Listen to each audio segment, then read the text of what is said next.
Kia is our new open source DHCP server.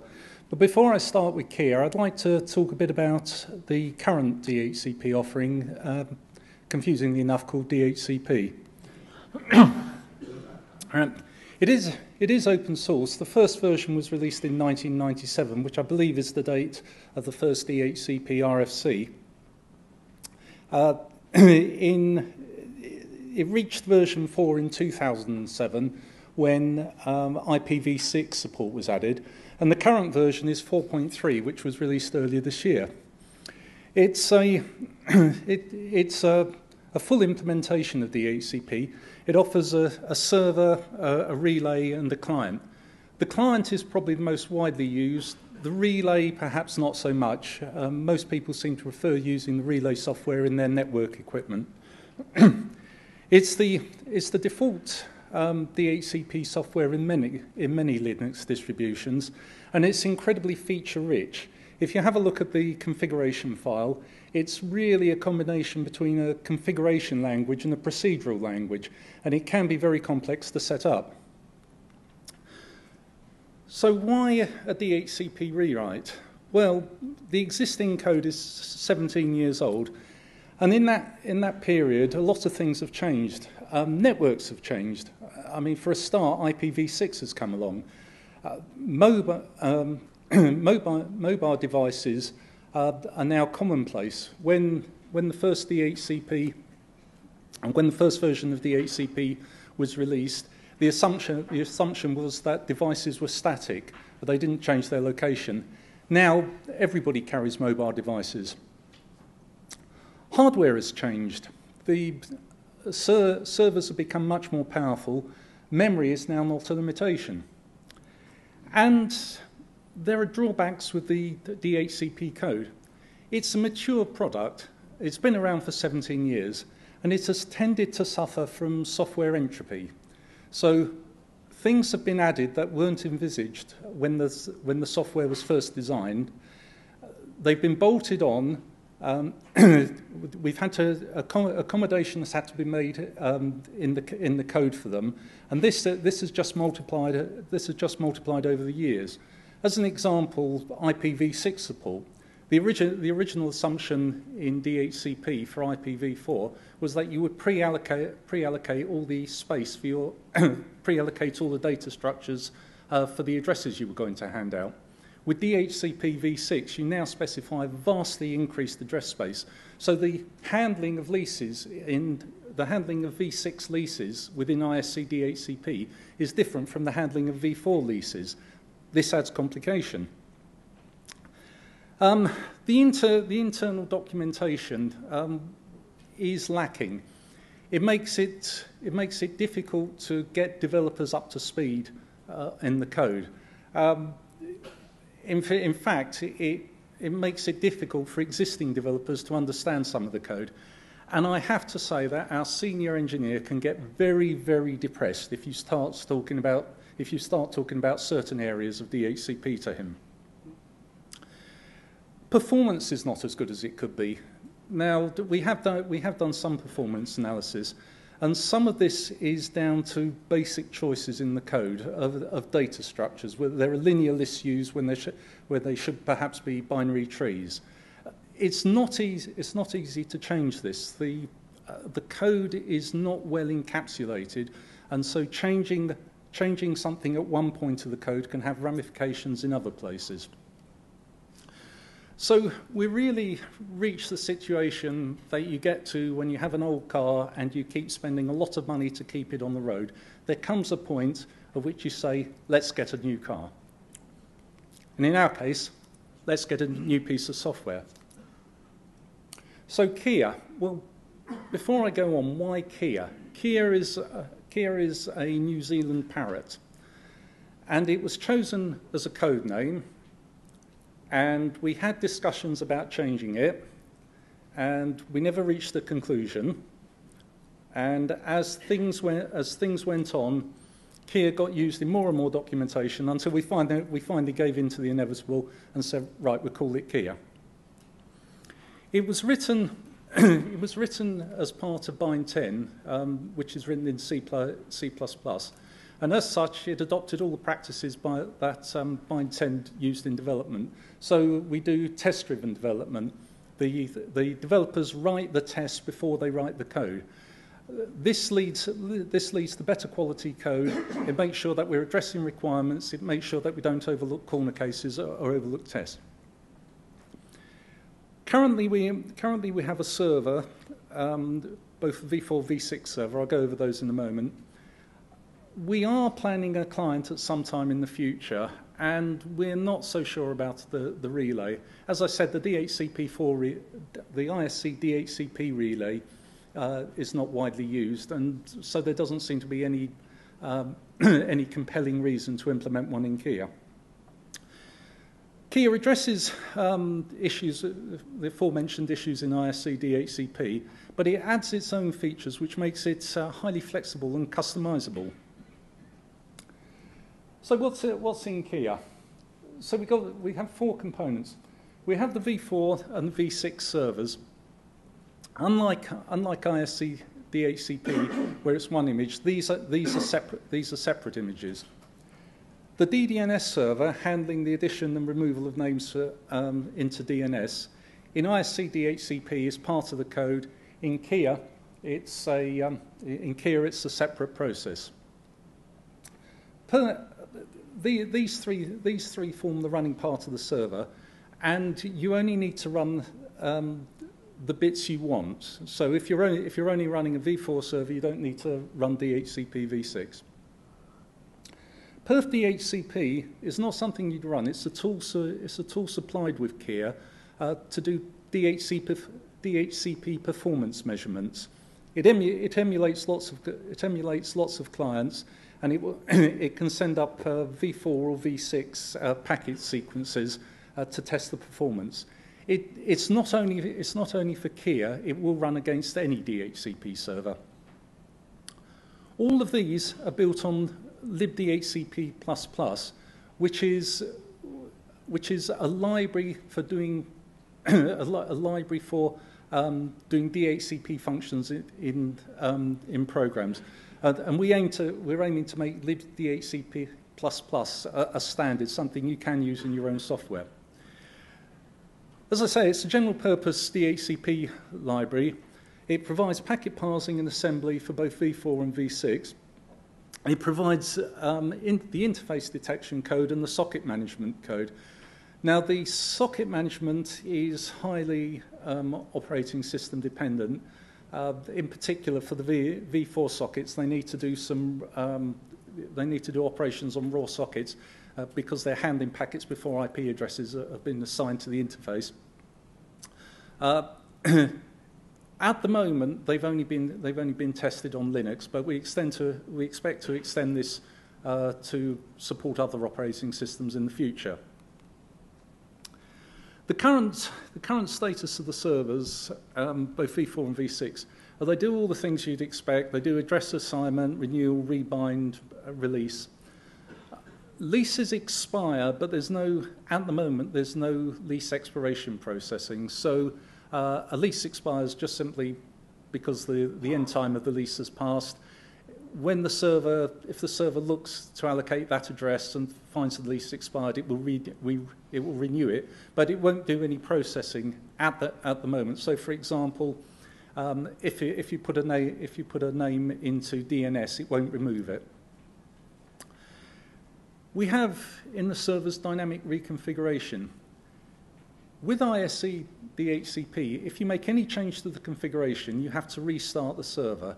And depending on how many leases you have, that's something that can take a significant amount of time. With Kia, the configuration is dynamic. You make a change to the configuration, it will be picked up immediately without running the server. Virtually anything can be changed. So you can have you can have timeouts, you can have address. You can have pull assignments changed. You can change subnets. They're all picked up without restart. The server, as you would expect, handles options. So we have it handles most of the standard options. You can do your own custom option definition.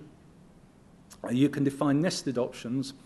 We also have option namespaces, which is how we handle vendor encapsulated options. And the option namespaces are also used when you're defining nested options. In addition, the prefix, the V6 server has prefix delegation. Now we come to a couple of the features that distinguish Kia from DHCP. The first is switchable lease storage backends. ISC DHCP uses a lease file. This is just a text file, and as leases are acquired and released, that information is written to the file. This, in part, is the reason it takes DHCP a long time to start up. When it starts up, it has to reread the lease file and rebuild its lease database. With Kia, we've moved all the lease storage information behind a well-defined interface, and that allows us to have a choice of backends. We have what we call the mem file backend, which is conceptually the same as the DHCP lease file. That is to say, leases are held in memory, and the information is written to a file, although we've changed the format of the file to make it easier to parse, so it's now a CSV file. I put there with or without, mem file can run with or without the lease file, because in certain circumstances, so for example, I don't know, maybe a station, a railway station where you have lots of people moving through, you're looking for very short lease times, and there's no point in storing lease information. If the server crashes, by the time it comes up, all the leases will have expired anyway. We also have, because we have this well-defined interface, we also have the ability to store leases in a relational database, and we have two supplied. We have a MySQL backend, and we have a PostgreSQL backend. Now, adding the backends is relatively easy. We wrote the MySQL backend. With the PostgreSQL backend was a contribution from an interested party. Now, having the lease information in a relational database that does have advantages. Firstly, you can use all your standard SQL tools to look at the lease information, do your own analysis. You could even do a certain amount of extension in terms of processing. The schema is well defined. And there will be nothing to stop you, say, adding triggers to the tables to run every time a lease was added or removed. However, a far more flexible way of extending the server is what we call hooks. Now, within hooks are dynamically loaded user libraries. So you write your code. Currently, it has to be in C++. You write your code, you link your library, and then you can load it when you start the server. You don't have to build it into the server. It's something you can build separately and then load at some point in the future. During the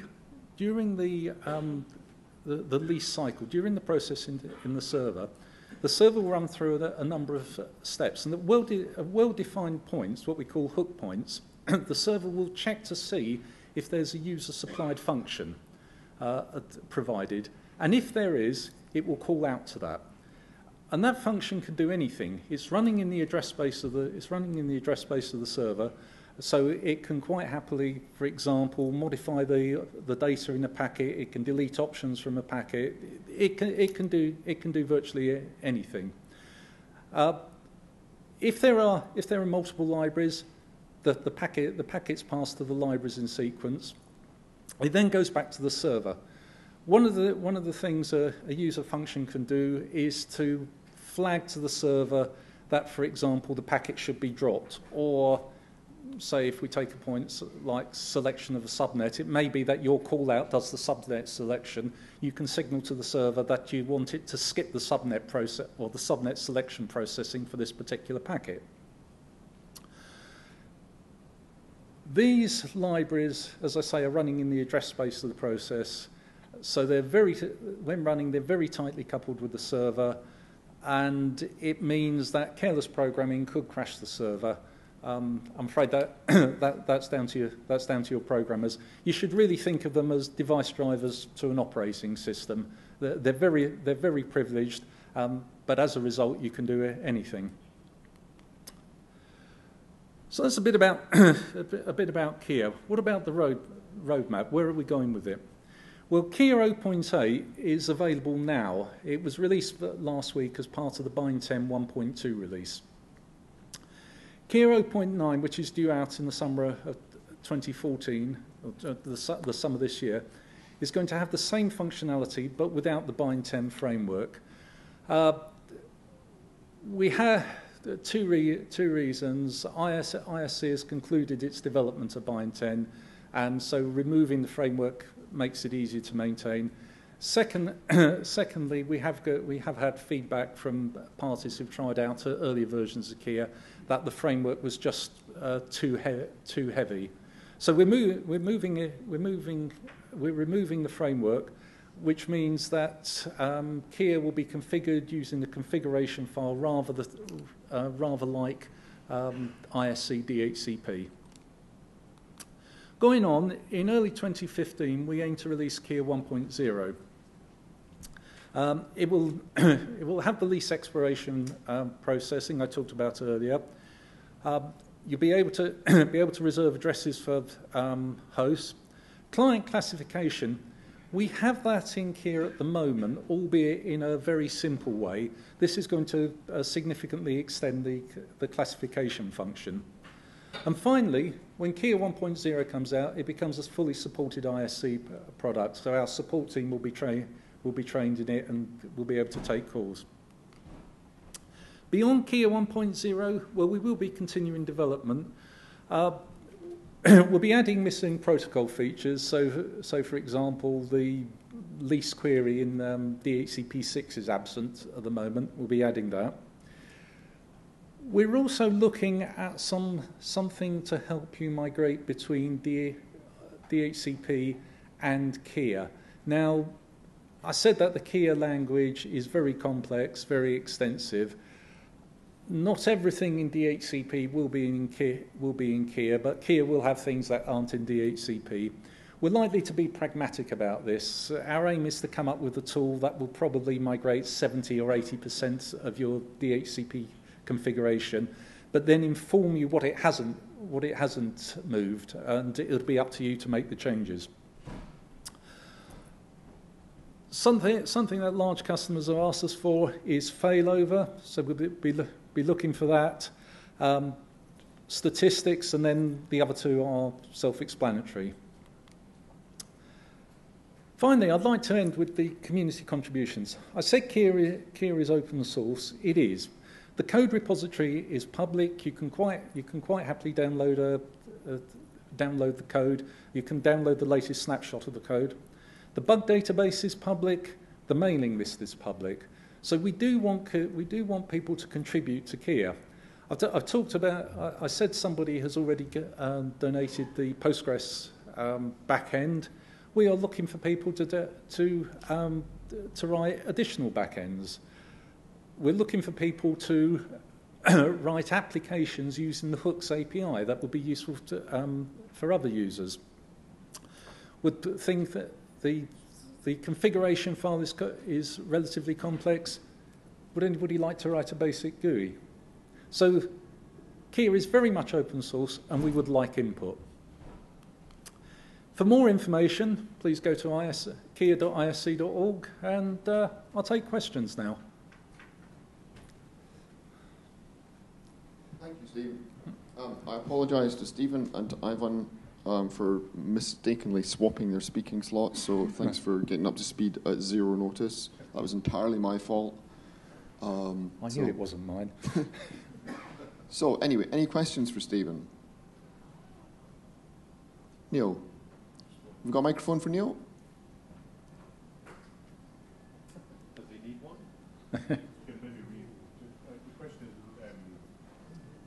it just contributions in terms of code, or do you do Hang on a second, Neil. That's your microphone. nearly as fast as OpenReach.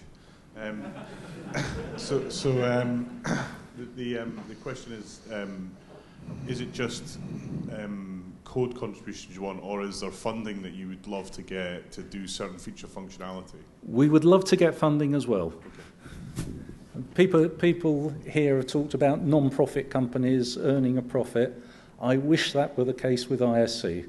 It is a non-profit company in the truest sense of the word.